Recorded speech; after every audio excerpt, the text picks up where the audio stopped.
Asia Pacific सम्मेलन में पास हुआ दिल्ली डिक्लेरेशन। प्रधानमंत्री ने अंतर्राष्ट्रीय बौद्ध सर्किट बनाने की बात कही। सिविल एविएशन पर दिल्ली के भारत मंडपम में आयोजित दूसरा एशिया पैसिफिक मंत्री स्तरीय सम्मेलन गुरुवार को दिल्ली डिक्लेरेशन को अपनाने के साथ ही समाप्त हो गया। 2 दिवसीय सम्मेलन का समापन प्रधानमंत्री नरेंद्र मोदी के दिल्ली घोषणा को सर्वसम्मति से पारित करने की घोषणा के साथ हुआ। इस अवसर पर प्रधानमंत्री ने कहा कि अगर हम एशिया भर में भगवान बुद्ध से संबंधित सभी पवित्र स्थलों को जोड़ सकते हैं और एक अंतर्राष्ट्रीय बौद्ध सर्किट बना सकते हैं तो इससे नागरिक उड्डयन क्षेत्र, यात्रियों, संबंधित देशों और उनकी अर्थव्यवस्थाओं को भी फायदा होगा।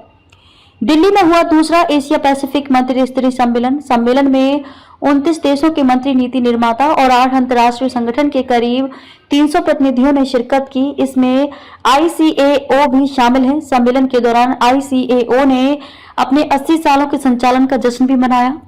भारत सरकार के नागरिक उड्डयन मंत्रालय ने अंतर्राष्ट्रीय नागरिक उड्डयन संगठन ICAO के सहयोग से 11 से 12 सितंबर तक नई दिल्ली के भारत मंडपम में इस सम्मेलन का सफलतापूर्वक आयोजन किया गया। पीएम मोदी ने की शिरकत। इस उच्च स्तरीय सम्मेलन में क्षेत्र में मौजूदा चुनौतियों का समाधान करने और अधिक अवसरों को अनलॉक करने के लिए मंत्रियों, नागरिक उड्डयन प्राधिकरणों के प्रमुख हितधारकों को एक साथ लाया गया है। प्रधानमंत्री ने एशिया प्रशांत क्षेत्र के शीर्ष नागरिक उड्डयन नेताओं के साथ क्षेत्र में भारत द्वारा की गई तकनीकी और बुनियादी ढांचे की प्रगति को साझा किया।